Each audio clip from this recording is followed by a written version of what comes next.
في مثل زمان يقول لك اللي ملوش كبير بيشتروه كبير، ولازم يبقى كبيرك يبقى قدوتك. أيوة، لازم يبقى كبيرك قدوتك. ولما يبقى قدوتك راجل محترم بيعرف يطلع الكلمة من بقه بحساب، أكيد هتبقى أنت كمان محترم. ما أنت ده قدوتك. هتقول لي وإيه الدخلة دي اللي أنت داخلها؟ هقول لك الدخلة دي بسبب فيديو انتشر على السوشيال ميديا كلها. رئيس مجلس إدارة يعتبر محترم في نادي كبير كان ماشي مع سيدو، يقول له يا ممدوح بيه،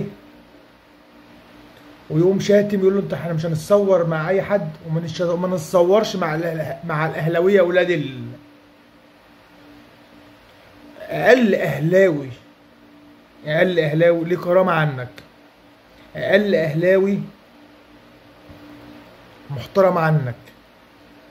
لما تغلط في الاهلاويه اللي هم مشرفينك بره وجوه وكعبهم عالي عليك بره وجوه، اللي هم دلوقتي في امريكا بيلعبوا في كاس العالم وانت لسه بتلعب في بني عبيد وبتلعب دورات رمضانيه وتقول الاهلاويه ولاد احنا لو مش محترمين كنا نقول لك الفاظ ودانك ما تعرفش تنضفها، بس الاهلاويه محترمين.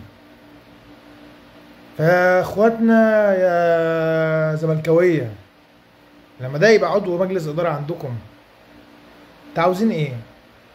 انتوا عاوزين ايه اللي يحصل؟ شايفين؟ شفتوا من اللقطه؟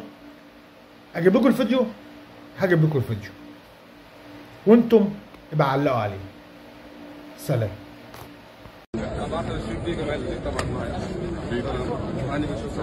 بس محترم طبعا اهلاويه مبروك الكاس يا كابتن. ربنا يخليك يا كابتن، يا رب كده على طول في البطوله. عايزين كده دايما على طول يا كابتن. ولسه ان شاء الله الدوري باذن الله، الدوري كمان ان شاء الله، وكاس الكاس بتاعنا ان شاء الله. دي كمان مبروك. كده ولا كده؟ عالمي الزملكاويه اللي مالوا الملعب، ها؟ الزملكاويه اللي مالوا الملعب يا هاني في كل حاجه. الزملكاويه اللي مالوا الملعب في ماتشهم طبعا.